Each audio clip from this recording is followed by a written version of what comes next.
Assalamualaikum warahmatullahi wabarakatuh. Adik-adik, ayo kita belajar matematika. Bersama Kak Agus, kita kali ini akan membahas tentang kekongruenan. Sebelum kita lebih lanjut membahas tentang kekongruenan, pernahkah kamu membuat benda yang sama? Bagaimana cara menentukan ukurannya biar bentuk dan ukurannya sama? Atau kita melihat petukangan, tukang kayu yang membuat kursi yang bentuk dan ukurannya sama, bukan hanya satu, bahkan sampai dengan puluhan, seperti halnya kursi yang ada di kelas kita masing-masing. Nah, itu semua merupakan beberapa contoh dari konsep kekongruenan. Apa itu kekongruenan atau kongruen? Dua bangun yang mempunyai bentuk dan ukuran yang sama dinamakan kongruen. Seperti yang terlihat pada gambar, dua bangun trapesium yang mempunyai ukuran dan bentuk yang sama. Kedua bangun tersebut dikatakan kongruen. Dua bangun segi banyak atau poligon dikatakan kongruen jika memenuhi dua syarat, yaitu sisi-sisi yang bersesuaian sama panjang, sudut-sudut yang bersesuaian sama besar. Kita bisa perhatikan contoh berikut.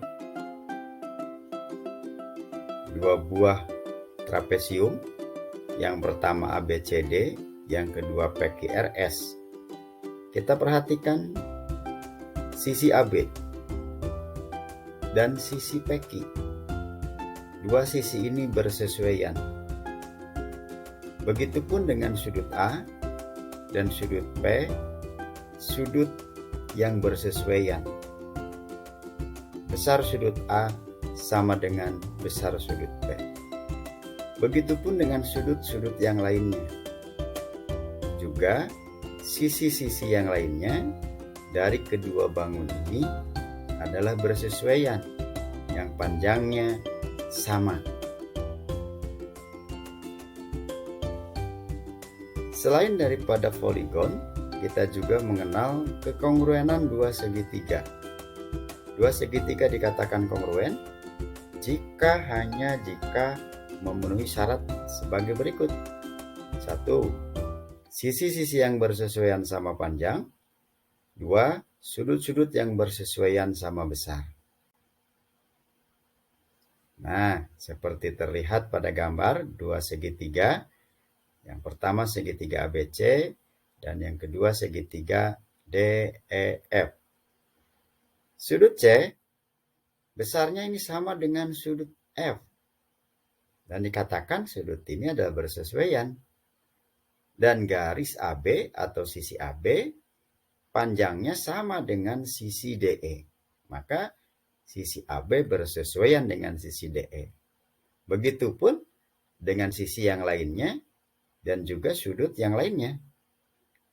Ketiga sudut ini adalah sama besar dan ketiga sisinya itu adalah sama panjang. Maka kedua segitiga ini dikatakan kongruen.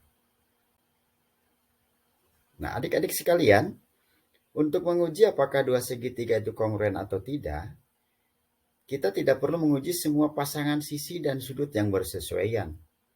Dua segitiga dikatakan kongruen jika memenuhi salah satu kondisi berikut. Yang pertama, ketiga pasangan sisi yang bersesuaian sama panjang. Disebut dengan kriteria sisi-sisi-sisi, seperti terlihat pada gambar. Yang kedua, dua pasang sisi yang bersesuaian sama panjang dan sudut yang diapitnya sama besar. Atau kita sebut dengan kriteria sisi, sudut, dan sisi. Yang ketiga, dua pasang sudut yang bersesuaian sama besar dan sisi yang menghubungkan kedua sudut tersebut sama panjang. Dengan kita sebut kriterianya sudut sisi sudut. Keempat, dua pasang sudut yang bersesuaian sama besar dan sisi yang bersesuaian sama panjang bisa kita sebut dengan kriteria sudut-sudut sisi. Dan yang kelima, ini khusus untuk segitiga siku-siku. Sisi miring dan satu sisi siku yang bersesuaian sama panjang. Nah, adik-adik sekalian, itu adalah konsep daripada kongruen, dan adik-adik bisa mencoba mengerjakan latihan berikut. Silakan dipilih bangun A, B, atau C, atau bangun mana yang dikatakan kongruen. Nanti dijelaskan kenapa kongruen, kenapa dikatakan kongruen. Silakan jawabannya ditulis di kolom komentar. Demikian adik-adik sekalian, materi kita tentang kekongruenan. Terima kasih kakak ucapkan. Salam bahagia, salam cerdas. Semoga kita sehat selalu.